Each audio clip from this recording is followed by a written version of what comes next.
File mendiante, danse avec le fils paralysé du millionnaire et l'impossible se produit. Le soleil d'automne filtrait à travers les fenêtres ornées de l'École internationale Saint-Germain, l'une des institutions les plus prestigieuses de Paris. Dans les couloirs de marbre au plafond sculpté résonnaient les éclats de rire et les conversations animées des élèves issus des familles les plus fortunées de France.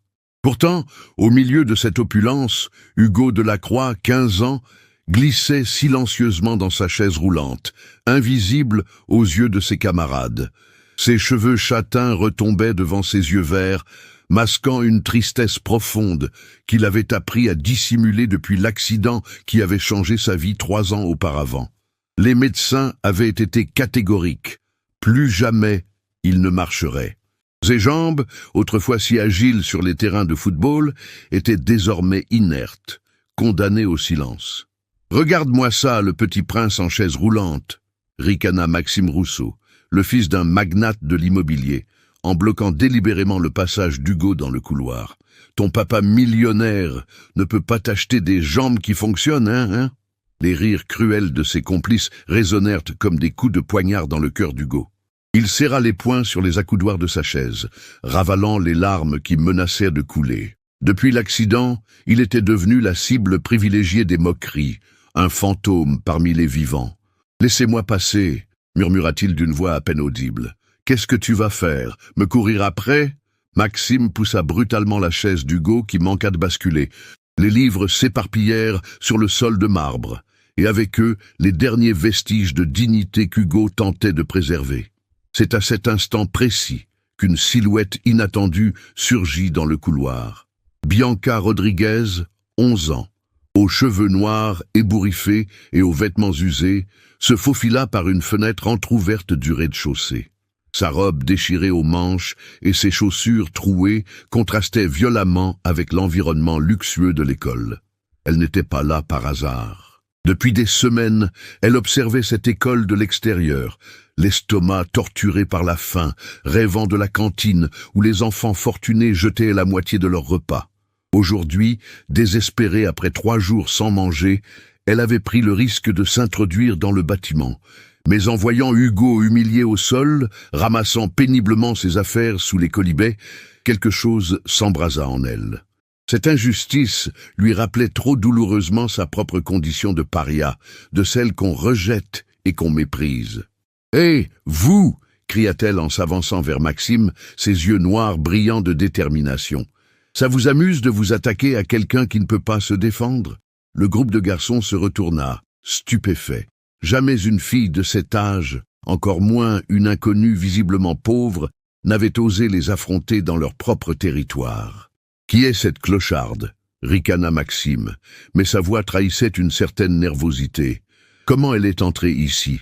Peu importe qui je suis, » répliqua Bianca en aidant Hugo à récupérer ses livres. « Ce qui compte, c'est que vous êtes des lâches. À plusieurs contre un garçon en chaise roulante, vraiment très courageux. » Hugo leva les yeux vers cette fille mystérieuse qui prenait sa défense. Personne, absolument personne, ne l'avait fait depuis des mois.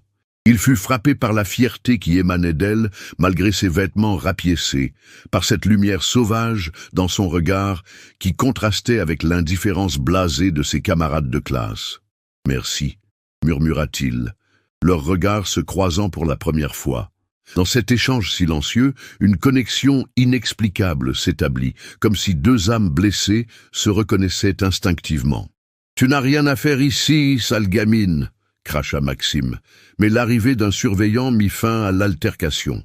Les garçons s'éparpillèrent rapidement, laissant Hugo et Bianca seuls dans le couloir désormais silencieux. « Je m'appelle Bianca », dit-elle simplement en l'aidant à remettre ses livres dans son sac. « Et toi, Hugo ?» Hugo Delacroix. Il hésita un instant. « Pourquoi tu as fait ça? Tu ne me connais même pas. »« Parce que moi aussi, je sais ce que c'est d'être invisible, » répondit-elle avec une sagesse qui dépassait ses 11 ans. « Et parce que personne ne mérite d'être traité comme ça. » Les jours qui suivirent marquèrent le début d'une amitié aussi improbable qu'extraordinaire. Bianca trouvait toujours un moyen de s'introduire dans l'école, évitant habilement les surveillants pour retrouver Hugo pendant les pauses. Ils se donnaient rendez-vous dans un petit bosquet abandonné derrière l'établissement, un endroit secret où les jardiniers avaient cessé d'entretenir les parterres depuis des années.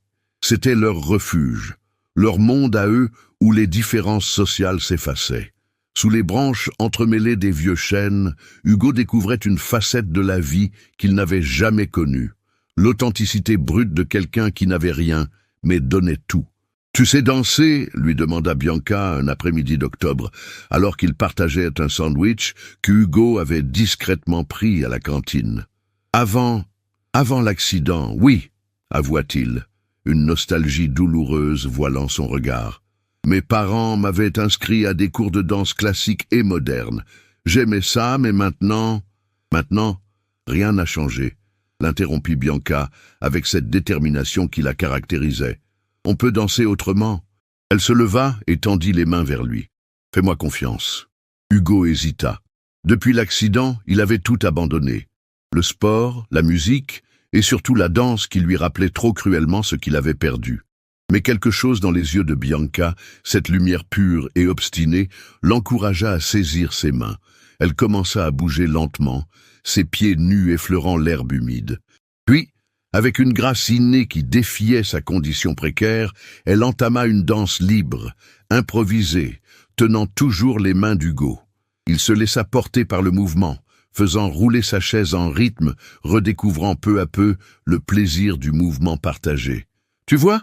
souffla Bianca, essoufflée mais radieuse. « Tu danses encore, différemment, mais tu danses. » C'est à ce moment-là qu'Hugo ressentit quelque chose d'extraordinaire, une sensation étrange dans ses jambes, comme un fourmillement qu'il n'avait plus éprouvé depuis l'accident. Il n'osa pas en parler, de peur que ce soit son imagination, mais quelque chose s'éveillait en lui. Les semaines passèrent et leur rituel de danse devint quotidien. Bianca lui apprit des mouvements qu'elle inventait, mélangeant des influences gitanes, héritées de sa grand-mère, et des techniques qu'elle observait dans la rue. Hugo, de son côté, partagea avec elle les bases de la danse classique qu'il n'avait pas oubliées. Un jour de novembre particulièrement froid, alors qu'ils dansaient dans leur bosquet secret, l'impossible se produisit. Au milieu d'un mouvement, Hugo sentit ses muscles se contracter. Instinctivement, il poussa sur les accoudoirs de sa chaise et, sous le regard ébahi de Bianca, il se mit debout. « Hugo !» s'écria-t-elle, les larmes aux yeux. « Tu te lèves !» Il vacilla, ses jambes tremblant sous son poids après 3 années d'immobilité, mais il tenait debout. Pendant quelques secondes magiques, il dansa véritablement avec Bianca, leur corps s'harmonisant dans un ballet improvisé qui défiait toutes les lois médicales. Puis ses forces l'abandonnèrent et il retomba dans sa chaise, haletant mais euphonique. « Comment c'est possible ?»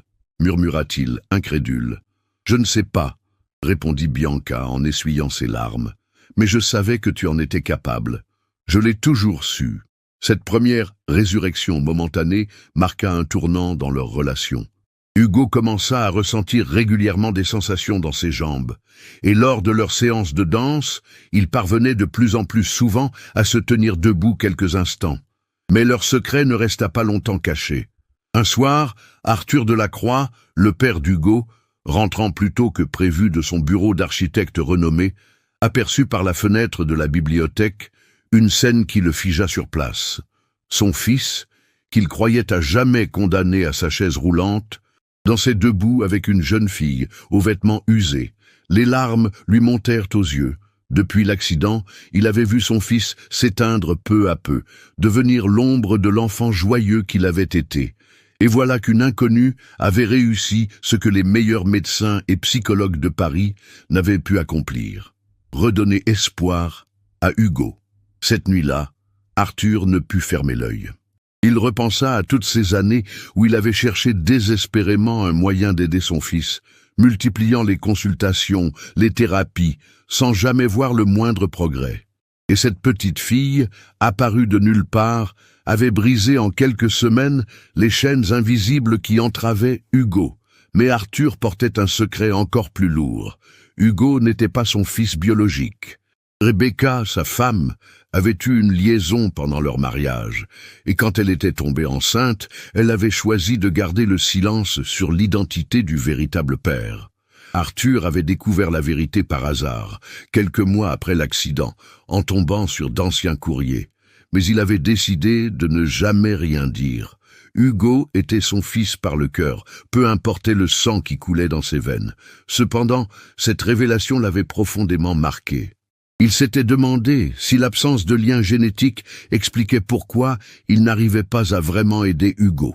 Voir son fils retrouver espoir grâce à cette mystérieuse Bianca lui prouvait que l'amour véritable transcendait toute considération biologique. L'hiver s'installait doucement sur Paris quand Arthur décida de rencontrer officiellement Bianca. Il avait discrètement enquêté sur elle et découvert sa situation. Une enfant des rues qui survivait en mendiant, vivant dans un squat du 19e arrondissement avec sa grand-mère malade. Un samedi matin, il se rendit dans le bosquet où il savait trouver les deux adolescents. Quand il apparut entre les arbres dépouillés, Hugo sursauta, pris en flagrant délit.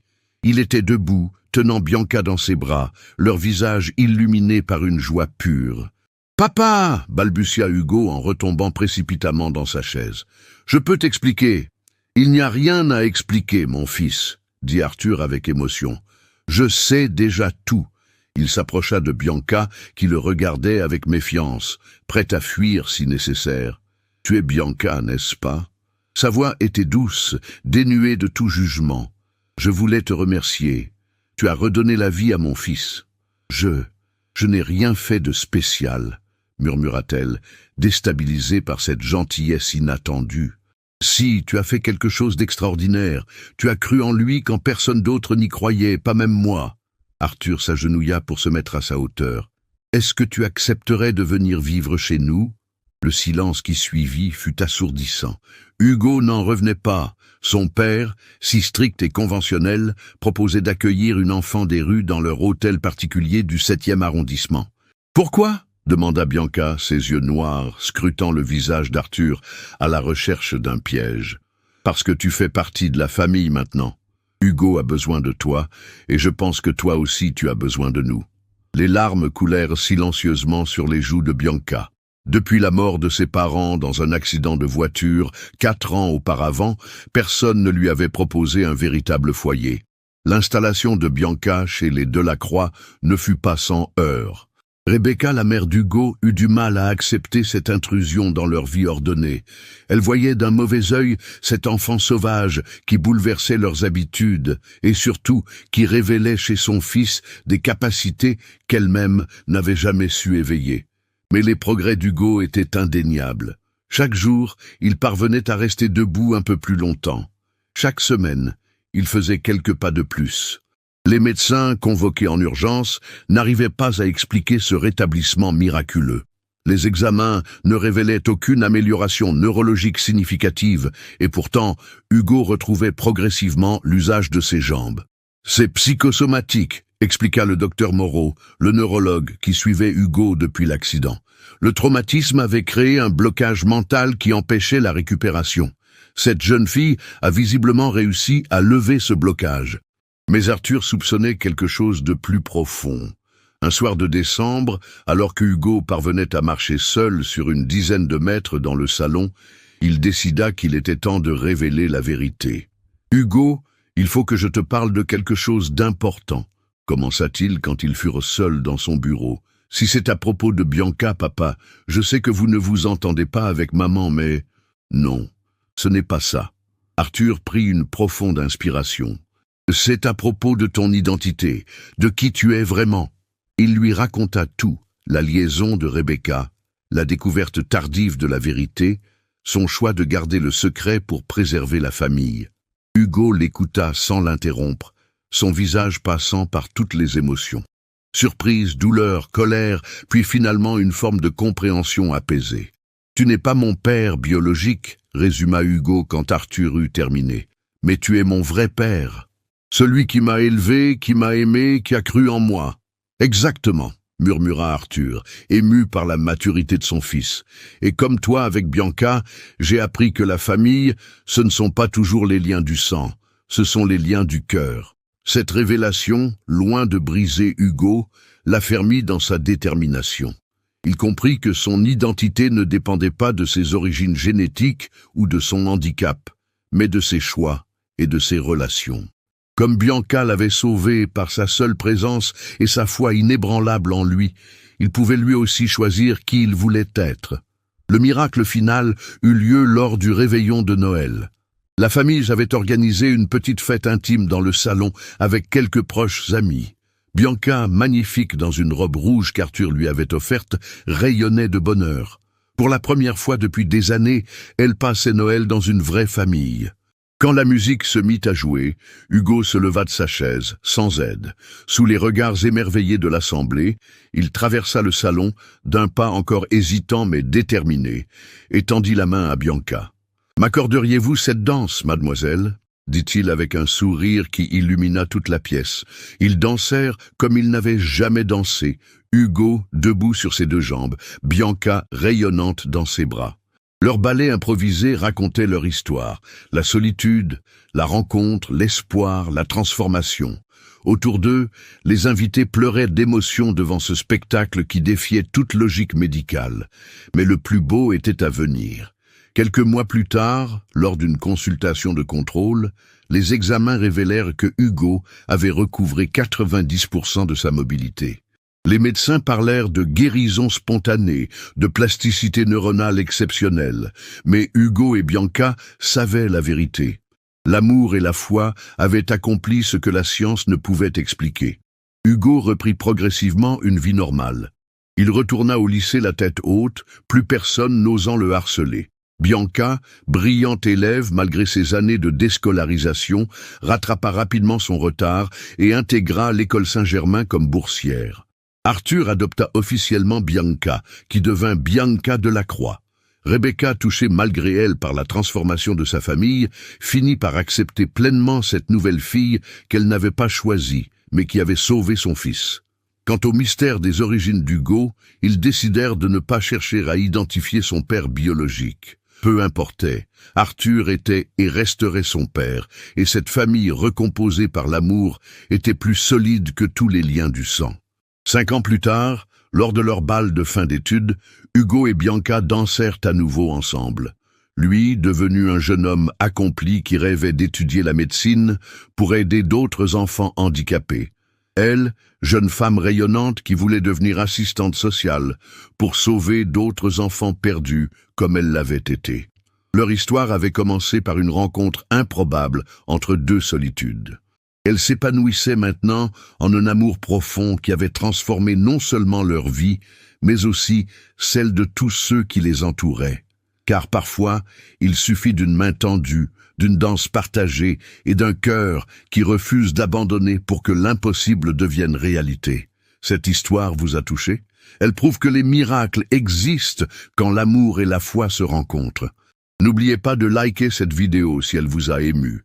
Abonnez-vous à notre chaîne pour découvrir d'autres histoires inspirantes qui réchauffent le cœur et nourrissent l'âme. Partagez en commentaire.